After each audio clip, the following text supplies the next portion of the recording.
This is a continuation of the quest of St. Nicholas, the final chapter. Chapter 10, A Christmas Hope.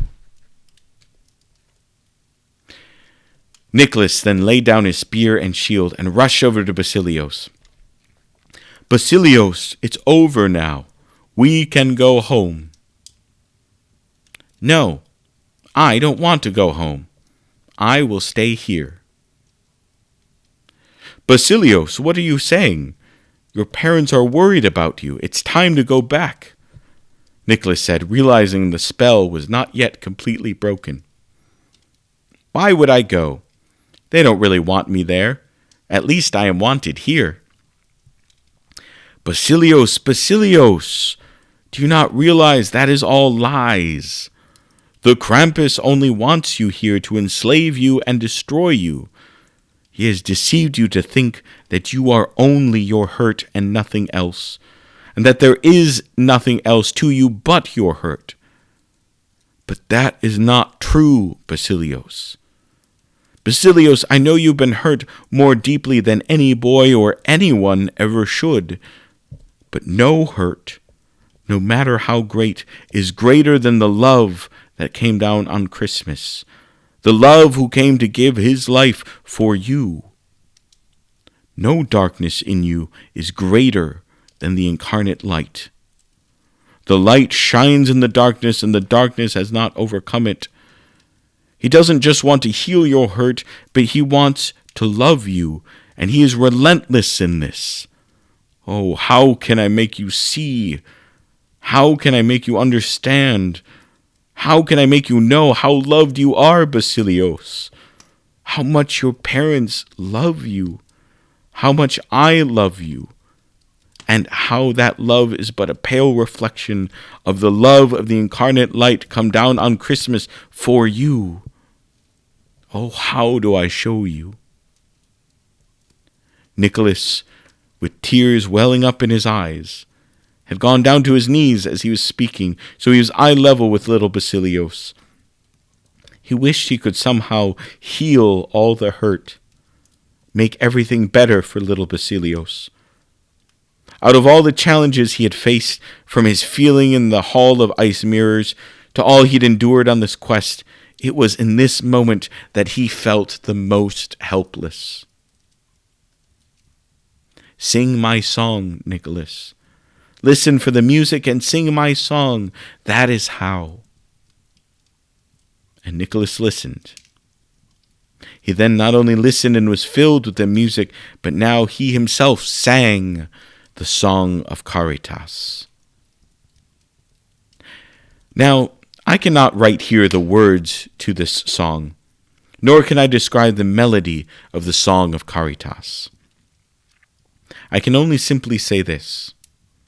If you have ever in your life heard music or a song that stirred something deep in your heart, that when you heard it, you knew in your heart that your life matters, that it means something, and that you are part of something so much bigger and more beautiful than you ever realized or imagined, and that makes you realize your life is all the more worth living, and you know and realize that you are loved. If you have ever heard music that made you feel something like that, then you have, in a very small way, experienced something like a very small taste of the song of Caritas. And as Nicholas sang the song, Basilios, who had turned his eyes away from Nicholas in a cold stare, now looked up, right into Nicholas's eyes. And in his eyes, Basilios saw the eyes of all those who had ever loved him. His adopted parents, his baby brother, the Theotokos and her spouse, the elves who'd all aided relentlessly in the quest to save him, even a glimpse of a memory of the eyes of his own birth mother before she left, and even his father behind his own anger and hurt, even that flicker of love, and behind it all, an even greater love. The source of all these loves, from which all these other loves flowed, as but pale sunbeams from the very sun itself, from the very incarnate light himself. and the sliver of hurt in his heart melted and overflowed, his eyes filling with tears, and he melted into the embrace of Nicholas, whom he loved like a grandfather. And Nicholas's own eyes also filled with tears. And as the spell over Basilios broke and melted, so did the spell over the whole place. The magic ice mirrors shattered and began to melt. The chains around the rest of the children broke, setting all the children free. And drawn to the song of Caritas that Nicholas sang, knowing that this same love overflowed to them and melted the slivers of hurt in their own hearts, they all ran towards Nicholas. They piled together in a group hug, while Nicholas and Basilios in the center. The elves were now clearly visible, singing and laughing together with the gathering children. And Nicholas finished singing the song, and there were many tears of joy and much laughter, and the song still echoed through the halls of the cave, which now no longer looked scary, wicked, and gloomy place, but looked more like a beautiful, ornate palace or cathedral. As they stepped out of the cave and looked up at the night sky, they saw a shimmering light, not only a brilliant shining moon and the twinkling stars, but they saw sheets of shimmering, dancing lights in the sky that kept shifting in shape and color, scattering the gloomy darkness. The children pointed and chattered in wonder about these beautiful dancing lights. These are the Aurora Borealis, the northern lights. Now that the darkness of the Krampus has been defeated, these lights shine as a sign of hope, of the defeat of darkness, and of the triumph of the light. They turned to see who had said this, and there before them stood a beautiful lady, cloaked with a mantle that sparkled like the stars in the night sky above, and who radiated with light all around her. Round her head was a crown of 12 stars, and peeping out of the snow all around her were roses of all different colors. The children seemed to instantly know who she was, and ran to her with cries of joy and delight. The Moon Maiden laughed and crouched down to receive and return their hugs and kisses and words of love. She prayed over each of them, asking for heaven's blessing on each of them. After all this, the children miraculously all fit comfortably into the sleigh with the good Bishop Nicholas and all 7 elves, all warm and cozy despite the snowy winter chill. And they were wrapped in soft, warm, and cozy blankets. Temps pulled fresh-baked kringle from a pouch, though Nicholas had no idea when he had time to make fresh kringle, and served the warm, sticky pastry to all the children, while Prudy explained yet again how it's called kringle after the Christkindl, that is, the Christ child, whose birth we celebrate to this day, and also to refer to its shape is called a pretzel, which means prayer. And as the great stag, with the blazing cross between its antlers, and with its team of reindeer, pulled the sleigh swiftly across the snow, Spez told stories, and they all with Carrie sang songs, Christmas hymns and carols, and also some fun and silly songs. And they laughed and talked and sang all throughout their sleigh ride with the good Bishop Nicholas, who laughed and sang right along with them as his big billowy white beard and red cloak blew and swirled around him in the wind.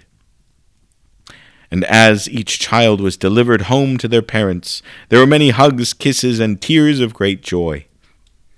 And they heard in the distance a jingle of sleigh bells, and a distant bellow of laughter with a cry of, "Merry Christmas to all, and to all a good night. Glory to God in the highest, and peace to people of good will."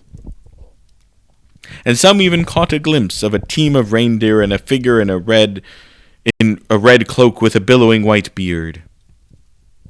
And Basilios, too, was returned to his parents, with much tears of joy and hugs and kisses, and answering his parents' questions of how Saint Nicholas saved him and brought him home.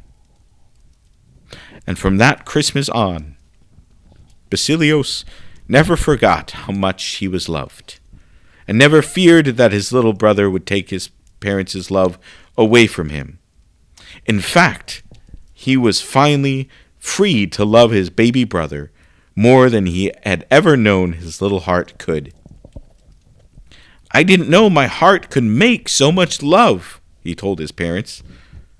And he was the best of big brothers, loving, caring for, and protecting his little brother, so his little brother would never doubt how much he was loved. And when his baby brother was old enough, Basilios would tell him about how even in our moments when we are afraid or feel in darkness, to know how much he is loved.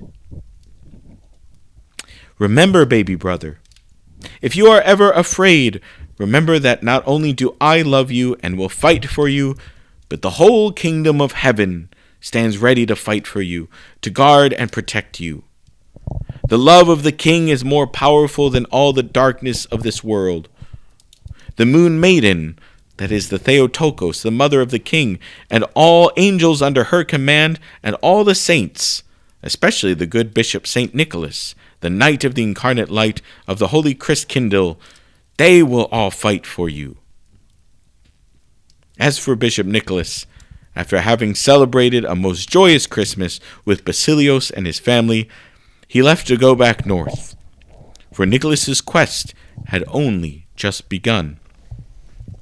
Under those dancing, shimmering lights in the northern sky, what we now call the Northern Lights, the moon maiden, the Theotokos, whose name is Mary, told Nicholas that these lights were there to always remind him what he'd learned during that first part of his quest in conquering the Krampus, but also to inspire him in the work of his ongoing quest.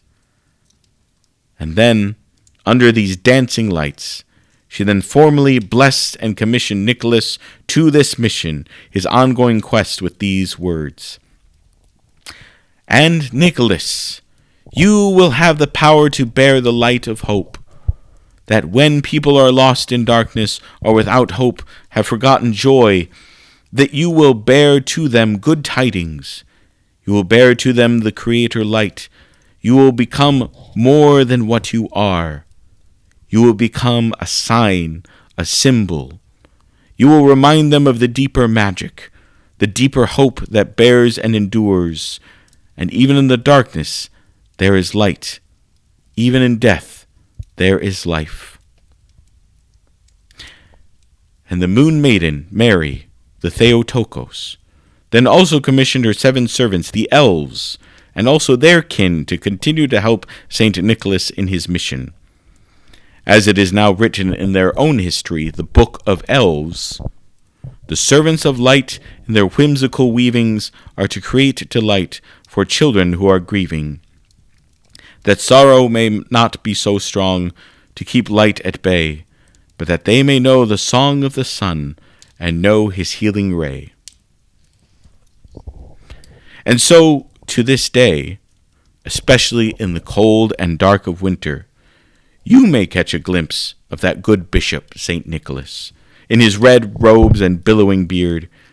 You may hear his jingle of bells, and may catch a faint sound of the song of Caritas, especially in the cold and dark of winter, when we remember the incarnate light that came into the world. And I tell you this tale, so that you too may be a bearer of the light of He who is the King of love and joy beyond all telling, who breaks into battle darkness, that you, who have now heard this tale, may share in St. Nicholas's mission, to serve the King in conquering darkness, that you too may bear hope to the world. The end.